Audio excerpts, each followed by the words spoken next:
الحمد لله رب العالمين وصلى الله على نبینا محمد و علی آله و صحبه اجمعین.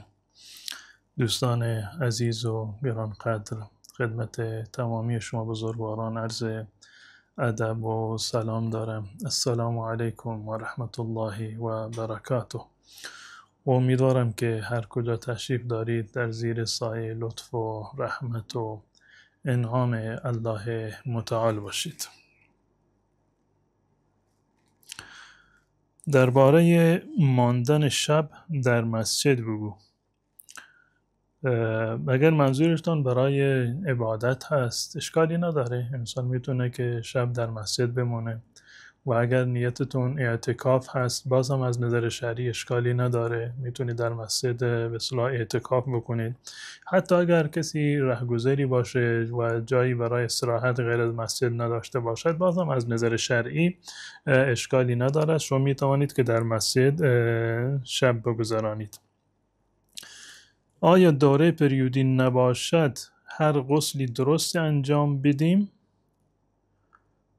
دقیقا متوجه سوال شما نیستم که وقت پریودی نباشد. خب وقتی که پریودی نباشد یعنی پریودی تمام نشده باشد، غسل بر انسان لازم نیست. اگر در حالت عادی باشه به خاطر جنابت باشه خب غسل واجب هست، اما غسل غیر از غسل جنابت و غسل پریودی برای شما واجب نیست. اگر نیاز بود غسل بکنید برید حمام، خب میروید. اگر نیازی هم نبود که بر شما هیچ لزومی نداره که حتما باید غسل بکنید.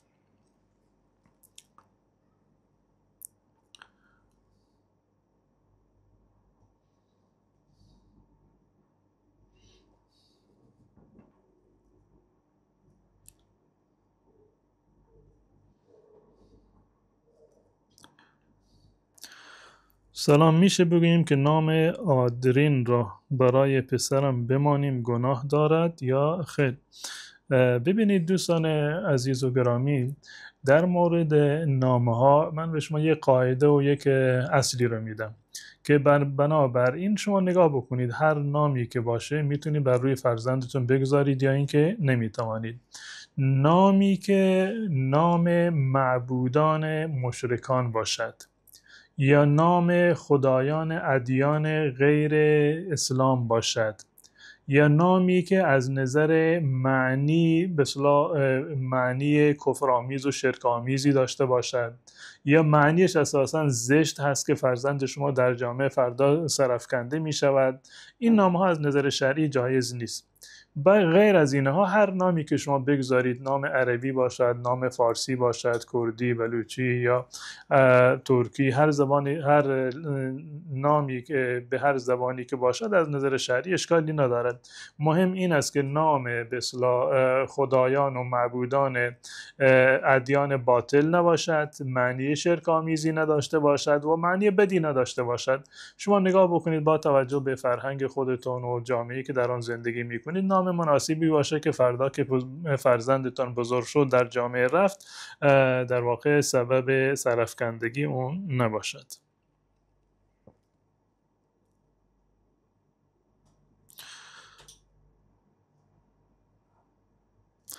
بنده خیاط هستم، به درخواست مشتری ها لباس مجلسی که حجاب ندارد میدوزم، یعنی آستین ندارد، جلوی یقه باز هست، اشکالی دارد؟ نه اشکالی ندارد.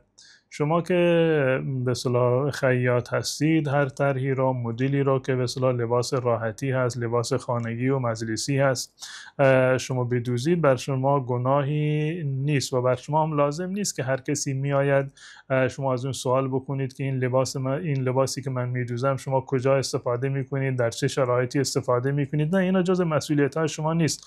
بالفرض اگر این لباسی را که شما دوختید رفت مثلا در جلوی فرض کنیم افراد نامحرم و به اصطلاح اینو پوشید و حجابش کامل نبود، اون مشکل خودش هست، مشکل شما نیست. اصل بر این است که لباسی به اصطلاح مجلسی را که شما میدوزید خب در مجلس زنانه و در مجلسی که به اصطلاح خودمانی و محارم هستند استفاده میشه و بر شما هیچ گونه گناهی در این زمینه وجود ندارد.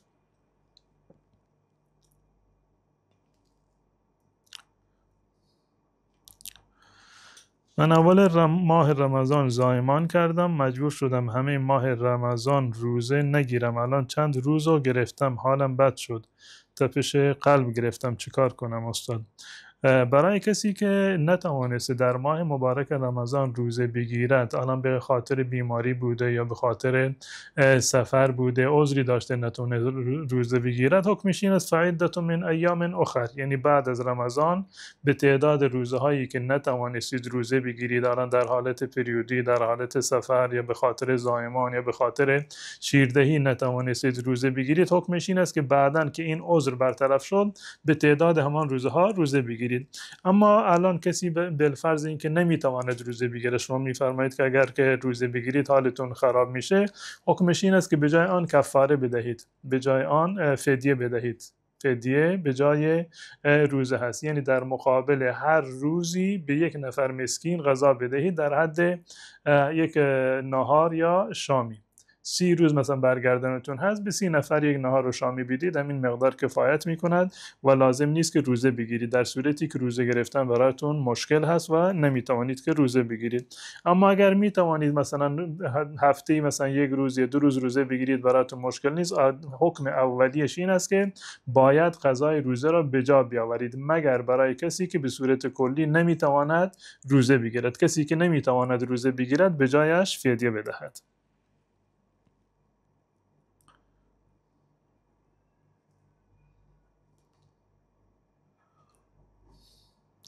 سلام، توبه را چند بار بشکنی گناه، چه کار کنیم؟ ببینید، انسان وقتی که با پروردگار خودش عهد و پیمانی میبندد، توبه میکند، یعنی از گناه باز میگردد، باید تا جایی که ممکن هست، توان دارد، تمام قدرت و توان خودش رو به کار بگیرد که این وعده خودش را نشکند، توبه خودش را نشکند.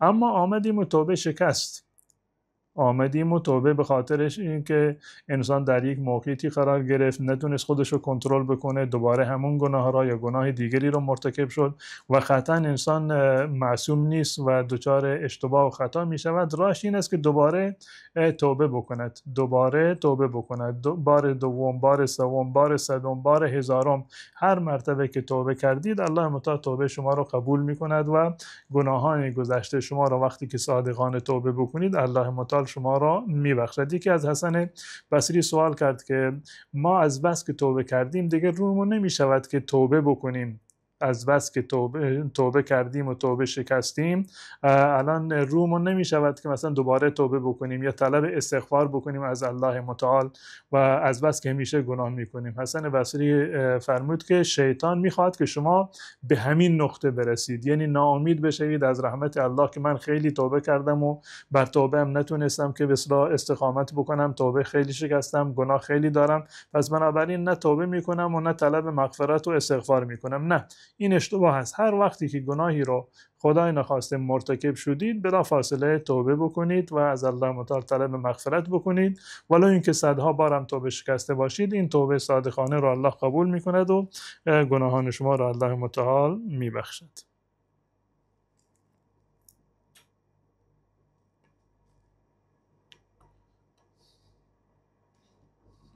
اگر خواب نشویم و نماز تهجد بخوانیم آیا قبول است؟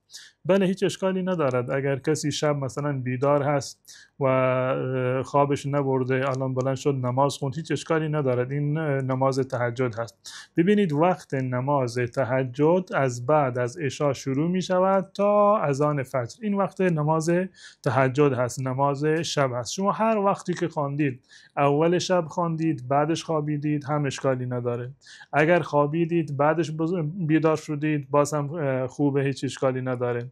اگر اصلا نخوابیدید، بیدار بودید تا وقت سحر برخواستید مثلا نماز تهجد خوندید، باز هم از نظر شرعی اشکالی نداره و درست است. برای نماز تهجد خواندن لازم نیست که حتما شما سر شب بخوابید و بعدش بیدار بشوید. نه، نماز تهجد یعنی نماز در شب، چه قبلش خوابیده باشید یا خوابیده نباشید تفاوتی در این زمینه ندارد و نماز تهجدتون درسته. نماز تهجد نماز شب هست، 2 رکعت خواندید، 4 رکعت، 6 رکعت، 8 رکعت، هر چی که خواندید، هر چی که در حد توانتان بود از نظر شرعی اشکالی ندارد. 2 رکعت 2 رکعت بخوانید، یعنی 2 رکعت بخوانید سلام بدید، مثلا 2 رکعت نماز صبح که میخوانید با همون سوره ها، این سوره خاصی هم ندارد. 2 رکعت میخوانید سلام میدهید، بلند میشوید 2 رکعت دیگر میخوانید. سعی بکنید که نماز شبتون طولانی تر باشه، یعنی به جای این که مثلا چند رکعت بخوانید و خیلی سبک سبک بخوانید، سعی بکنید یه مقدار طولانی تر بشه، نمازتون با کیفیت بهتری. این از نظر شرعی ثواب بیشتری داره که یعنی نماز شما قیامش طولانی تر باشه، قرائتش طولانی تر باشه، رکوع و سجدهش طولانی تر باشه، این ثواب بیشتری دارد. آیا واجب است قبل از قرآن خواندن آن را ببوسیم؟ نه، چون این چیزی واجبی هیچ کسی از علما نگفته که بوسیدن قرآن قبل از تلاوت یا بعد از تلاوت الان واجب باشه. کسی چنین حرفی رو تا حالا نزده. لازم نیست که ما قرآن را ببوسیم.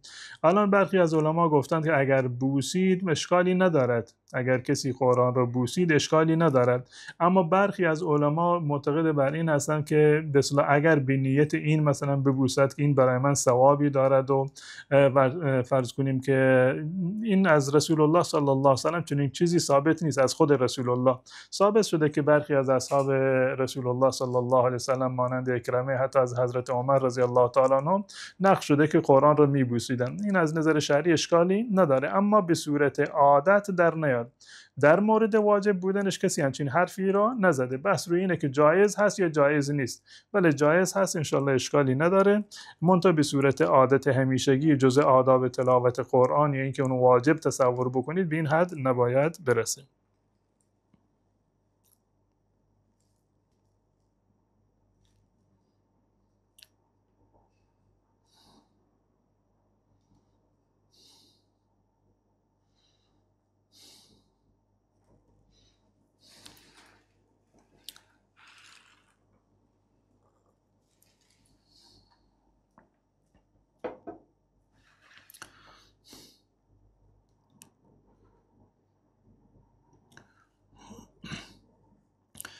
عقیقه چگونه است و چه وقت باید ذبح بشود؟ عقیقه در واقع به حیوانی گفته می شود که به شکرانه ولادت یک فرزندی در واقع ذبح می شود. شکرانه ولادت که برای ولادت یک انسان، یک فرزندی که به دنیا میاد گوسفندی ذبح بکنن، این اسمش از نظر عربی و شرعی اسمش عقیقه هست. و در این زمینه روایت اومده از رسول الله صلی الله علیه و سلم که حضرت عایشه رضی الله تعالی عنها میگوید که رسول الله صلی الله علیه و سلم دستور دادند که برای پسر بچه 2 گوسفند و برای دختر بچه 1 گوسفند در واقع ذبح بکنند و قربانی بکنند. این به خاطر این بوده که در اون زمان مردم به اصطلاح به پسردار شدن بیشتر اهمیت میدادند، بیشتر خوشحال میشدند. به خاطر اینم پیامبر فرمودند که شکرانه‌اش این است که 2 گوسفند ذبح بکنید، برای دختر 1 گوسفندی و اگر کسی برای پسرش هم 1 گوسفندی ذبح کرد هیچ اشکالی نداره. و این حکمش سنت هست، سنت مؤکده‌ای هست، سنت مؤکدی هست. گرچه برخی از علما هم قائل به وجوب هستند، اما جمهور علما نظرشون بر این است که این در واقع جزء واجبات نیست و جزء سنت ها هست و وقتش روز 7 هست. بهتر است که روز 7 سر نوزاد تراشیده بشود و در همون روز در واقع یک قربانی هم بشود. و حکم عقیقه که برای فرزند ذبح می شود دقیقاً حکمش همون حکم گوسفندی هست که برای قربانی شما میگیرید. سنش به همون اندازه باشه، 1 سال باشه حداقل اگر گوسفند هست، یا مثلا اینکه عیب و ایرادی نداشته باشه. این رو مثلا هدیه بدید به دوستان خودتون، یا غذا درست بکنید دعوتی بگیرید، از نظر شرعی هیچ اون اشکالی نداره. بهتر است که روز 7 باشه. روز 7 نبود بنابر روایتی که در سنن بهقی آمده روز 14 باشه بهتر هست. اگر نشد روز 21، اگر نشد هر وقتی که خواستید، یعنی مشکلی نیست، هر وقتی که خواستید میتوانید ذبح بکنید. بکنید. و اگر کسی اصلا نتوانست، فقیر بود، نتوانست که برای فرزند خودش عقیقه ذبح بکند، از نظر شرعی هم هیچ گونه گناهی برگردن اون نیست. هر وقتی که توانست میتوانید اون انجام بدهد. اگر اصلا انجام هم نداد گناهی برگردنش اصلا نیست. بعضی میگویند ما موکل داریم. آیا واقعیت دارد؟ ببینید این افرادی که ادعا میکنند که موکل دارند، یعنی یک به اصطلاح همکار جنی دارند، بیشتر اینها قریب به اتفاقشون انسانهایی هستند که میخواند از این طریق کسب درآمد بکنند و معمولا هم افرادی هستند که نمیشه به اونها اعتماد کرد. ببینید نه پیامبر موکل داشتند، نه صحابه موکل داشتند، نه اهل بیت رسول الله موکل داشتند، نه انسانهای نیکوکار در طول تاریخ دنبال موکل بودند.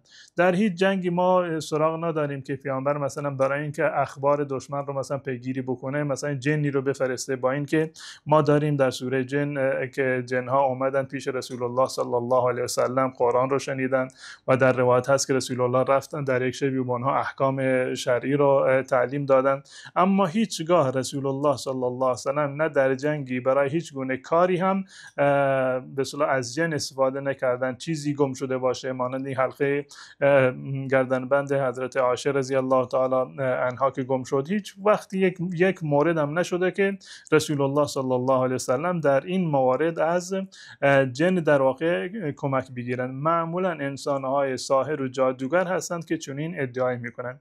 برعکسش الله متعال در سوره جن که از زبان جنها هست، در زمان قدیم این گونه بوده که مردم خصوصا مشرکان وقتی که میرفتند یک جایی در سفر از جنها کمک میگرفتند یا پناه میبردند به جنها. در یک مثلا منطقه‌ای که میرفتند اتراق میکردند در سفر، اونجا با صدای بلند میگفتند که من به رئیس جنهای این منطقه مثلا پناهنده میشم، با من کاری نداشته باشید. و این گونه موارد بود که الله متعال این رو در سوره جن آورده که انه کان رجال من الانس یعوذون برجال من الجن فزادوهم رهقا، که برخی از این انسانان می اومدن استمداد میکردن، طلب کمک میکردند از جنها، پناه میبردند به جنها، یا همین تعبیری که موکل داشتند، از اونا کاری میخواستند، از اونا به اونا پناه میبردند.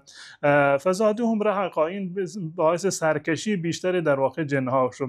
حتی اگر جنی بالفرض ادعا بکنه که مسلمان هست، حتی اگر جن مسلمان هم باشد، بیشتر علما نظرشون بر این است که کمک خواستن از غیر الله از جن اصلا جایز نیست. از کجا معلوم که راست گفته باشد؟ معمولا جنها راست نمیگویند. حتی اگر راست هم گفته باشم، عرض کردم که نه رسول الله چنین چیزی موردی رو داشتند، نه اولیاء الله و صالحین هیچ کدام چنین که به اصطلاح اقدامی رو نکردند. و معمولا این نشانه انسانهایی است که در جامعه وجه خوبی ندارند و معمولا دست به سحر و جادوگری و این گونه موارد میزنند. اینا هستند که ادعا میکنند که موکل داریم و ما برای شما فلان کار رو انجام میدهیم و عرض کردم که چنین چیزی از نظر شرعی درست نیست.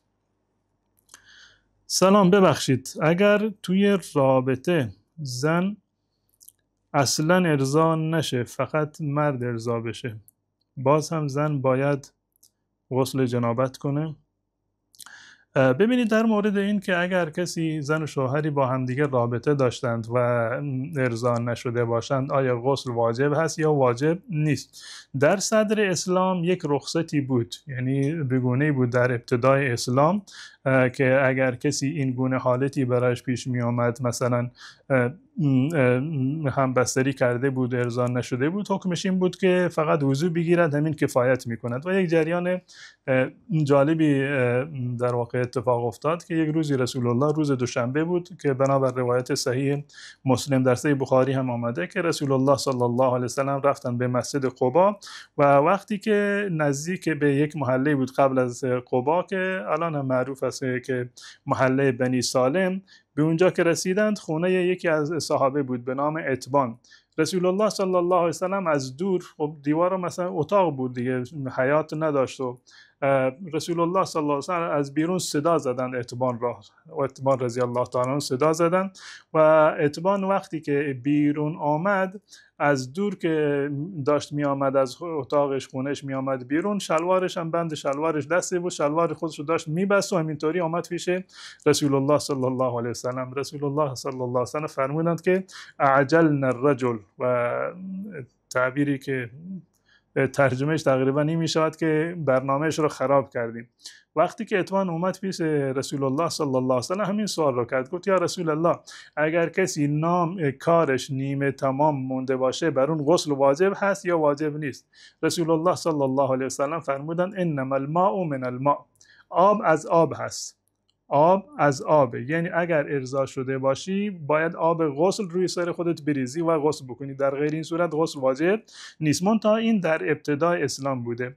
الان به اتفاق تمام علما و مذاهب اهل سنت و الجماعت این حکم از نظر شرعی منسوخ برای این مورد به اصطلاح همبستری. منتها برای این که به اصطلاح کسی در خواب باشه، خواب دیده باشه، این حکم همچنان باقی هست. یعنی اگر کسی خواب دید که احتلام شده و شیطانی شده، خواب رابطه جنسی دید، حکمش این است که الماء من الماء، اگر آبی مشاهده کرد روی لباسش لکه‌ای بود، حکمش این است که غسل بکند، در غیر این صورت غسلی بر اون واجب نیست. اما در صورتی که همبستری کرده باشند، دو نفر با همدیگر، زن و شوهری با همدیگر همبستری کرده باشند، حکمش این است که حتما باید به محض دخول این که همبستری رابطه انجام شده باشد، ولو این که ارضا نشده باشند این دو طرف، از نظر شرعی باید هر دو نفر باید غسل بکنند. و روایتی هم در صحیح مسلم هست که رسول الله صلی الله علیه و سلم فرمودند اذا جلس بین شعبها الاربع و مس الختان الختان فقد وجب الغسل، وقتی که ختنگاه زن و مرد به هم دیگر برسد، یعنی کنایه از این است که یک مقداری به اندازه سر آلت به اصطلاح دخول بشود، غسل بر هر دوتا در واقع واجب میشد. حکم شرعی امروزه به اتفاق و اجماع علما این هست. آیا انسان خلیفة الله هست؟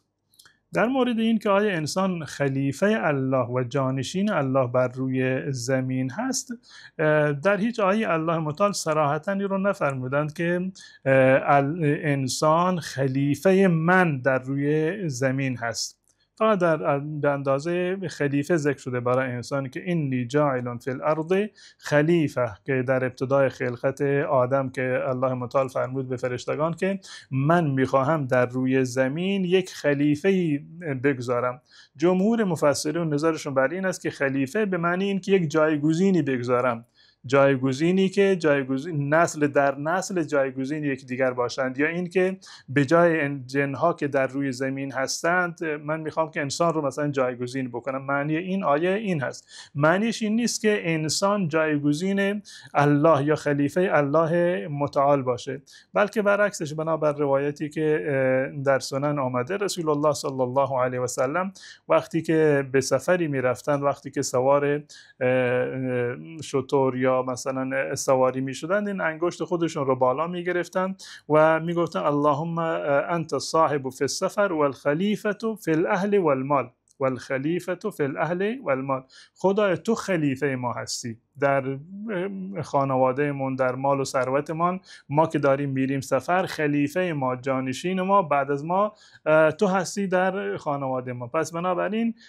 الله خلیفه انسان هست، نه این که انسان خلیفه الله متعال باشه. شما جایی میروید الله رو به جای خودتون مثلا میسپارید که خانوادهتون رو، مالتون رو، بقیه موارد رو به الله متعال میسپارید. این تعبیر جالبی نیست که انسان خلیفه الله متعال باشه. معمولا خلیفه وقتی که ما میگیم یعنی اصل وجود نداره، الان جانشینش هست، به جای اصل جانشینش هست و الله متعال نیازی به خلیفه هم ندارد. منتها برخی از علما گفتند که این اشکال نداره به این معنی که انسان را الله متعال بر روی زمین خلیفه قرار داده، جانشین برای نسل‌های بعدی، هر نسلی جانشین نسل بعدی در واقع قرار داده، به این معنی اشکال نداره.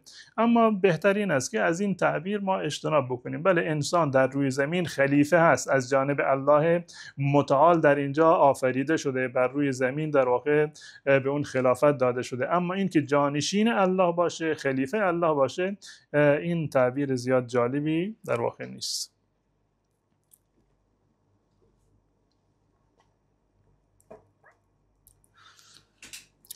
طلاق باین یعنی چی؟ طلاق باین از نظر فقهی به طلاقی گفته می شود که در آن طلاق مرد حق رجوع نداشته باشد. طلاقی که مرد در آن حق رجوع ندارد، این طلاق گفته میشه طلاق باین. الان باین بر دو قسم است. یک بینونه صغرا داریم. در بینونه صغرا یعنی این که زن و شوهر می توانند با عقد جدید و مهر جدید دوباره با همدیگر ازدواج بکنند. یک باینی داریم که باین کبرا هست که همون سه طلاقه هست. همون سه طلاقه منظور این که شوهری زنش را سه طلاقه بکند که باین کبرا شمرده می شود. در این صورت نمی توانند که دوباره با همدیگر ازدواج بکنند مگر این که زن با اختیار خودش، نه با تمانی، نه به عنوان حلال شدن که این از نظر شرعی حرامه، پیامبر نفرین کردن، خودش اتفاقی برود با یک مرد دیگری ازدواج بکند، الان از قضا مثلا اون مرد دوم فوت بکند یا اونم طلاقش بدهد، دوباره اگر خواسته باشد با شوهر اولی ازدواج بکند، در این صورت جایز است. پس بنابراین طلاق باین یعنی طلاقی که در آن مرد حق رجوع به زنش ندارد و این در 4 صورت این طلاق میشود طلاق باین. یکی این است که طلاق قبل از دخول، طلاق قبل از دخول یعنی یک فردی فرض بکنیم که در زمان نامزدی قبل از این که مراسم بگیرند و دختر و پسر با همدیگر رابطه‌ای برقرار بکنند، کسی مثلا زنش رو طلاق بده، این طلاق قبل از دخول، این با همون طلاق اول، این در واقع میشه طلاق باین. و مورد دومش موردی هست که این طلاق به اختیار زن واقع شده باشه، مانند مثلا صورت خلع که زن به اصطلاح پولی داده باشه یا مثلا از بخشی از مهریه خودش تنازل داشته باشه، در مقابل طلاق بگیره از شوهر خودش، در این صورت هم این طلاق باین هست، شوهر نمیتواند در این صورت مثلا رجوع بکند. مورد سوم طلاقی هست که قاضی واقع بکند، طلاقی که قاضی واقع بکند. البته اینم تفصیلاتی داره که کدوم در چه موردی باشد و چه موردی نباشد، اما به صورت کلی این سه مورد طلاق باین هستند، به اضافه همون موردی که عرض کردم که سه طلاقه باشه که اون طلاق بینونه کبرا هست که به صورت کلی زن و شوهر از هم دیگر جدا می شوند. سلام مولانا، من 80 سالمه و از بچگی نماز میخونم، بعضی وقتا یادم میره چند رکعت خوندم دوباره شروع کنم؟ نه، در موردی که شما یادتون میرود که چند رکعت خوانده بودید، الان این دو حالت داره. اگر اتفاقی مثلا این حالت به شما دست داد و یک باری مثلا اینجوری شدید، حکمش این است که شما بر یقین عمل بکنید، این شک و تردید رو کنار بگذارید و بر یقین عمل بکنید. و این رو رسول الله صلی الله علیه و سلم فرمودن. روایت حضرت ابو سعید خدری رضی الله تعالی عنه است که میگوید رسول الله صلی الله علیه و سلم فرمودن اذا شک احدکم فی صلاته فلم یدر کم صلی ثلاثا ام اربع، اگر یک کسی از شما شک کرد در نماز خودش و ندانست که چند رکعت خوانده، 3 رکعت خوانده یا 4 رکعت خوانده، بنابر روایت دیگری اومده 2 رکعت خوانده یا 3 رکعت خوانده، 3 رکعت خوانده یا 4 رکعت خوانده، تردید داره، رسول الله صلی الله علیه و سلم فرمود فلیطرح الشک، فلیطرح الشک یعنی شک را کنار بگذارد، ولیبنی علی ما استیقن، و یقین را بر اون چیزی بگذارد که یقینی هست. شما وقتی که در نماز خودتون به طور مثال شکید، مثلا شک میکنید که الان نمیدونید این رکعت اول هست یا رکعت دوم هست، در این دوتا شکید، خب این که رکعت اول هست قطعا که به اصطلاح مطمئن هستید که رکعت اول هست، این رکعت دوم بودنش مشکوک هست. وقتی که شما شکی که این الان رکعت سوم من هست یا رکعت چهارم من هست، قطعا رکعت سوم که هست این یقینی هست، رکعت چهارم شک هست. رسول الله فرمودند که این شک را شما کنار بگذارید و بر یقین عمل بکنید، بر یقین عمل بکنید که یقین همون کمتر هست، و یک رکعت دیگر اضافه بخونید، مبنا را همون حداقل بگیرید، نمازتون را کامل بکنید و در آخر قبل از سلام سجده سهو انجام بدید. قبل از سلام 2 مرتبه بروید به سجده، از سجده که بلند شدید دوباره سلام بدید. این روش برای کسی است که مثلا گاهگداری مثلا دچار شک میشه. اما کسی که همیشه شک داره، هر نمازی که میخونه در اون شک هست، این شک اصلا معتبر نیست، این وسوسه هست، این وسوسه معتبر نیست. اما اگر گاهگداری این اتفاق افتاد، حکمش همین است که همون حداقل رو حساب بکنید، نمازتان رو کامل بکنید و بعد از آن در واقع 2 سجده سهو به جا بیاورید. سلام، یک سوال دارم. میگم آیا یه مادر به بچه خودش بیشتر از 2 سال شیر بدهد حرام است؟ نه، حرام نیست. این که یک مادری کودک خودش را، نوزاد خودش را 2 سال بیشتر از 2 سال شیر بدهد، این حرام نیست. حتی اگر کمتر از 2 سال هم شیر بدهد، این حرام نیست. حرام نیست. الله متعال در سوره بقره میفرماد والوالدات یرضعن اولادهن حولین کاملین لمن اراد ان یتم الرضاعه. برای کسانی که میخواهند که شیرخوارگی بچگانشون و کودکانشون رو کامل بکنند، 2 سال کامل به بچه خودشان شیر بدهند. 2 سال کامل به بچه خودشان شیر بدهند. 2 ماه 2 سال کامل قمری شیر بدهند. این یک نوع به اصطلاح راهنمودی هست از جانب الله متعال، به عنوان واجب شرعی نیست که واجب باشه که حتما 2 سال باشه، نه کمتر و نه بیشتر. اگر شما دیدید مثلا کودک شما فرض کنید قبل از 2 سال ماشاءالله مثلا رشدش خوب بوده، میتونه از غذاهای دیگه تغذیه بکنه، خوب اشکالی نداره. اگر خواستید قبل از 2 سال از شیر بگیرید، بازم گناهی برگردن شما نیست. اگر دیدید فرزندتون مثلا خیلی ضعیف هست یا اصلا دلتون نیومد از شیر بگیرید، 1 ماهی 2 ماهی 3 ماهی مثلا بیشتر شیرش دادید، بازم از شرعی در این صورت اشکالی ندارد و هم کمترش جایز هست در صورتی که ضرری به کودک وارد نشود، و هم این که شما بیشتر شیر بدهید، این هم از نظر شرعی اشکالی ندارد. اما اولاتا رو بهترین است که همون 2 سالی که الله متعال فرموده، شما به همون 2 سال در واقع اکتفا بکنید و به اصطلاح همون 2 سال فرزند خودتون رو در واقع شیر بدید.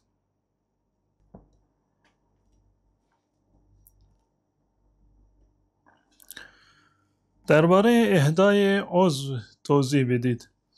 اهدای عضو اگر به صورت اهدا باشد، این از نظر شرعی اشکالی ندارد. عضوی را که زندگی شما منوط بر آن نیست، شما می توانید اعضایی را که دوگانه هستند اینا را به کسی مثلا هدیه بدید، برای مثلا عزیزتون، برای یک فردی از افراد خانواده، مثلا یک کلیهش مشکل داره، شما کلیه نداره، شما یک کلیهتون رو بهش هدیه بدید، از نظر شرعی اشکال نداره. اما فروختن اعضای بدن از نظر شرعی جایز نیست. بحث اهدای عضو یک بحث جداگانه است و بحث فروختنش یک بحث کاملا جداگانه.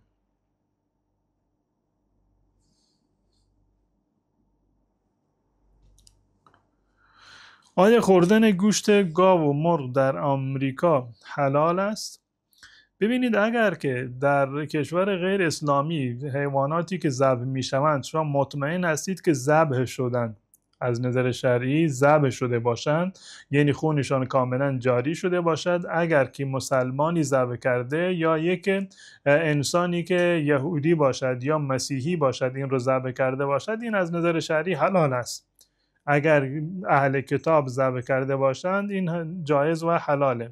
اما اگر که این حیوان رو مثلا خفه کرده باشند، با شوک برقی مثلا کشته باشند، یا اصلا ذبح نشده باشه، سرش رو نبریدند و خونش جاری نشده، در این صورت حتی اگر مسلمانی این کار رو انجام داده باشد، از نظر شرعی برای خوردنش جایز نیست و حرام هست. اما اگر ذبح شده باشد و خونش جاری شده باشد، مسلمان این کار رو انجام داده باشد، یا اینکه یک فرد مسیحی یا مثلا یهودی این کار رو انجام داده باشه که به ادیان آسمانی، به یهودیت، مسیحیت، به الله متعال اعتقاد دارند، این از نظر شرعی اشکالی نداره و جایز هست. سلام، ختنه در قرآن ذکر شده؟ نه، ختنه در قرآن ذکر نشده و نیامده. ختنه از نظر شرعی از دیدگاه جمهور علما برای پسران واجب هست، برای پسر واجب هست که ختنه بشود، اما برای دختر واجب نیست. حتی برای دختران سنت هم نیست. برای دختر نه واجب هست و نه سنت هست. یک عادتی بوده قبل از اسلام، مردم در جزیره العرب مثلا دختران رو ختنه می‌کردند و حالا هم وجود داره در بعضی از جاها، منتها این نه واجب هست و نه اینکه سنت هست، اما جایز بوده و جایز هم هست. ممنوعیتی اعلام نشده. اگر کسی خواست این کار رو انجام بدهد ممنوعیتی وارد نشده، اما نه واجب هست نه سنت هست و نه اینکه اسلام در این مورد ترغیب کرده. اما برای پسران از نظر شرعی واجب هست.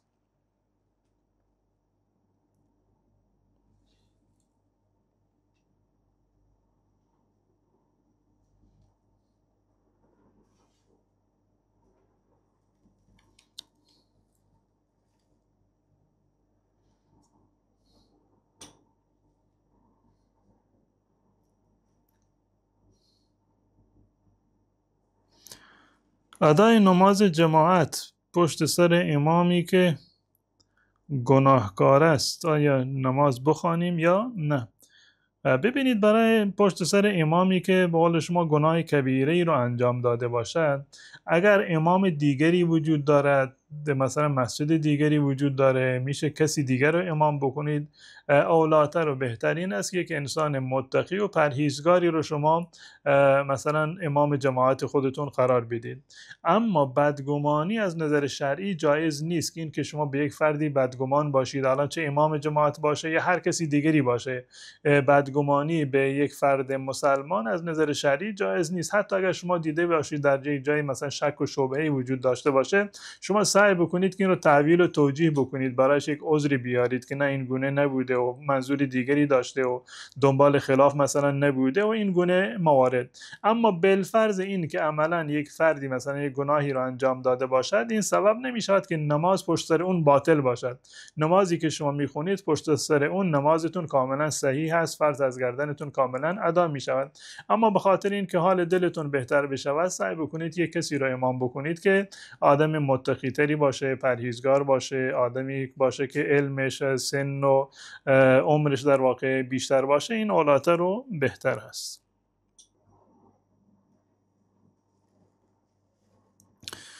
آیا بعد از مرگ هم میشه به اینترنت دسترسی داشته باشیم؟ بله میشه، اشکالی نداره. شما وصیت بکنید که در قبر شما یک مودم بذارند. الان اگر که فایده ای داشت، دسترسی داشتی، به ما هم اطلاع بده.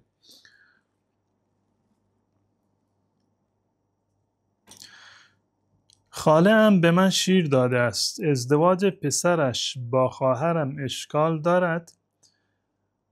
مریم، این که خاله شما به شما شیر داده، شما میشید دختر خالهتون، شما در واقع دختر رضایی خاله خودتان حساب میشوید. اما این که شما از خالهتان شیر خوردید، بقیه بچه های خاله با برادران شما دیگه محرم نیستند. برادر شما میتواند که دختر خاله خودش ازدواج بکنه، زیرا برادر شما از خالهش در واقع شیر نخورده، شما شیر خوردید. فقط شما از نظر شرعی برای تمام بچه های خالهتون شما محرم حساب میشوید. پسرهای خاله نمیتوانند با شما ازدواج بکنند، اما برادران شما راحت میتونند که با دختر خاله شما از نظر شرعی ازدواج بکنند، محرم همدیگر نیستند. در میان اونها هیچ گونه محرمیتی وجود نداره، یعنی این که شما شیر خوردید به اونها هیچ ارتباطی ندارد.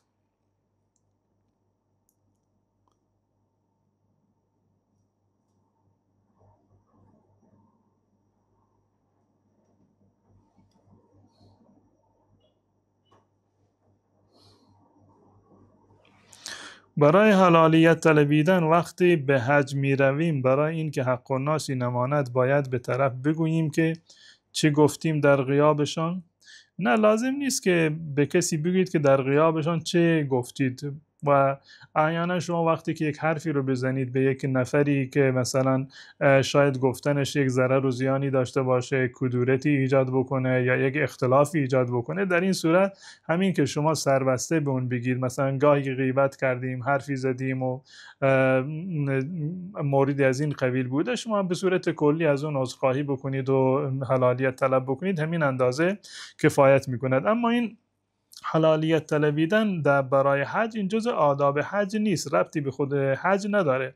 در زمان قدیم چون که مردم میرفتند حج، هم راهش مثلا خیلی طولانی بوده، 6 ماه 1 سال مثلا طول میکشیده تا بروند به حج و برگردند، احتمال زیاد بوده که مثلا در این راه مثلا شاید برند و برنگردند. خب مردم مثلا احوال پرسی میکردند و حلالیت میطلبیدند، به خاطر این بوده. این جزء احکام و آداب حج نیست. اما خوب است وقتی که انسان همیشه طلب حلالیت و معافیت بکنیم، اما خصوصا وقتی که سفر میریم. کسی برای حج هم رفت این کار رو انجام داد، از نظر شرعی اشکالی نداره. اما اونطوری که بعضی فکر میکنند که جزء آداب حج باشه، نه، جزء آداب حج در واقع نیست.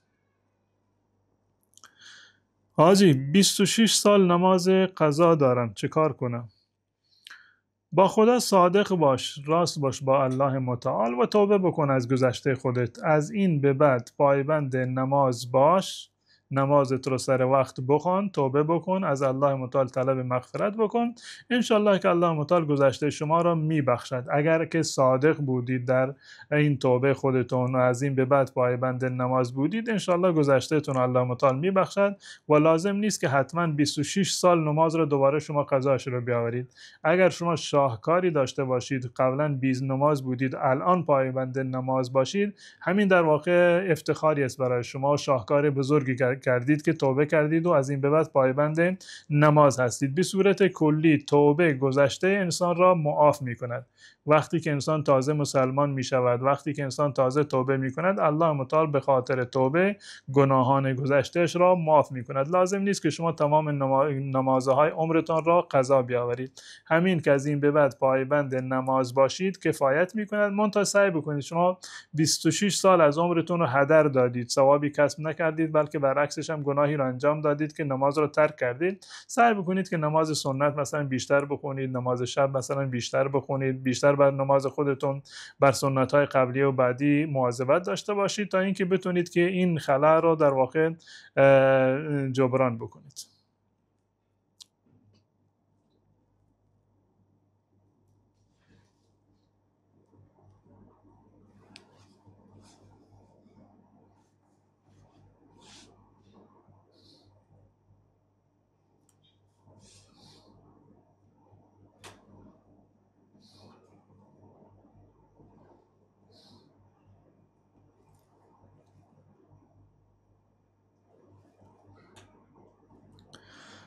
ازدواج مرد مسلمان با زن مسیحی حکمش چیست؟ در اصل انسان باید یعنی با همدین خودش ازدواج بکنه، مسلمان با مسلمان ازدواج بکنه، فردا فرزندانی که به اصطلاح از این ازدواج متولد میشوند در چه محیطی زندگی میکنند، با مادر مسیحی خب امکان داره که فرزندان شما هم به همون راه کشیده بشوند. اولاتر و بهتر این است که انسان با یک زن مسلمان ازدواج بکنند.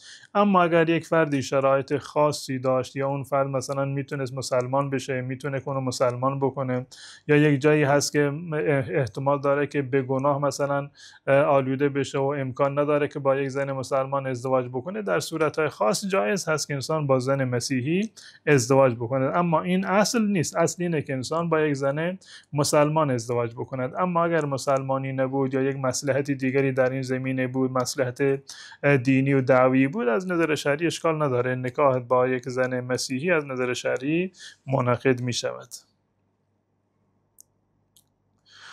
آیا آدم اون دنیا میتونه عزیزانش رو ببینه وقتی میمیره؟ بله قطعا. کسی که بمیره در روز قیامت انشالله که همه خانواده با هم خواهند بود و الله متعال فرزندان و پدران و آبا رو همه جا یک جا جمع خواهد کرد، یک دیگر رو حتما خواهند دید.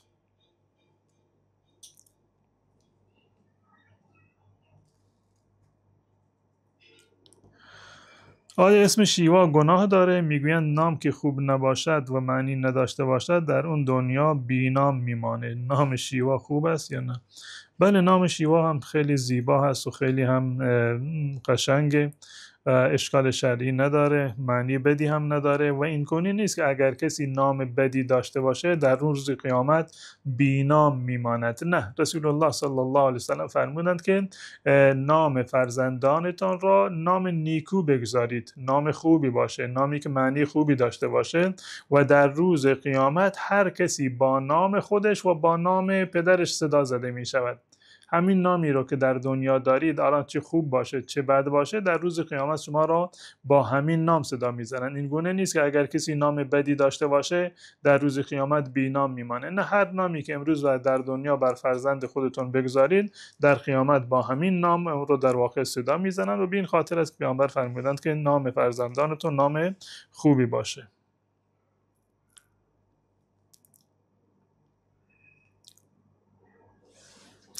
آیا جارو کردن خانه در شب گناه دارد؟ اگر که در آپارتمان زندگی میکنید و میخواهید که با به اصطلاح جارو برقی خونه را جارو بزنید، بله گناه دارد. به این معنی که مزاحم دیگران نباشید. اگر که شما در شب جارو بکنید، صدای جارو برقیتون زیاد باشه، همسایه پایینیتون مثلا از خواب بیدار بشه، یا مثلا لباسی رو روشن کردید تق تق صدا میده و همسایه پایینیتون از خواب بیدار میشه، مزاحمت ایجاد میکنید، این از نظر شرعی اشکال داره. اما صرف جارو کردن منزل در شب هیچ گونه اشکالی نداره، نه سبب بیبرکتی می شود، نه سبب فقر می شود. و جالب این است که یکی از عزیزان میگوید که من شنیدم که هر کسی که در شب خونه را جارو بکند میگویند که جنها بیدار میشوند. خب اگر با اون سر و صدای شما جنها بیدار نشوند، با جارو کردن هم بیدار نمیشوند. منتها سعی بکنید اگر در آپارتمان زندگی میکنید و که جارو برقی روشن بکنید مزاحمت ایجاد میکنید برای همسایه خودتون، بهتر این است که با جاروی دستی جارو بکنید. اما جارو کردن به صورت کلی در شب هیچ گونه اشکالی ندارد، نه سبب فقر می شود، نه بی برکتی می آورد، نه به قول بعضیا که متوهمند جنها را بیدار می کند، و نه هیچ گونه اشکال شرعی ندارد و کاملا جایز هست. اگر کسی که نشان کسی باشد می توانند با هم دیگر حرف بزنند. اگر صرفا این که به نام یکی دیگر هستند میخواهند که مثلا حرف بزنن در مورد آینده خودشون تصمیم بگیرن، این اشکالی نداره، جایز هست. اما این که حرفهای به اصطلاح زن و شوهری در میانشون باشه تا زمانی که عقد نکردن، این از نظر شرعی جایز نیست.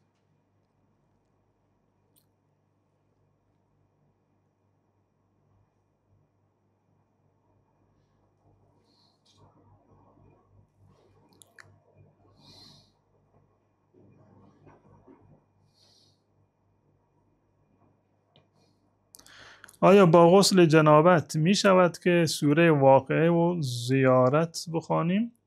نه، در زمانی که انسان به اصطلاح در حالت جنابت هست خواندن قرآن جایز نیست. خواندن قرآن در حالت جنابت از نظر شرعی جایز نیست و رسول الله صلی الله علیه وسلم آنگونه که سیدنا علی رضی الله تعالی عنه روایت کردند، هیچ چیزی مانع ایشان نمیشد از ذکر الله متعال و یاد الله متعال مگر جنابت. در حالت جنابت قرآن خواندن از نظر شرعی جایز نیست. اما شنیدنش اشکالی نداره. شنیدن مثلا کسی در حالت جنابت هست، مثلا گوشی دستش هست و در به اصطلاح فضای مجازی اینستاگرام جای دیگر مثلا صدای قرآن رو شنید، گناهکار نیست. شنیدن قرآن در حالت جنابت اشکالی ندارد، اما تلاوتش از نظر شرعی در حالت جنابت اشکال داره. نباید که قرآن رو در حالت جنابت تلاوت بکنیم.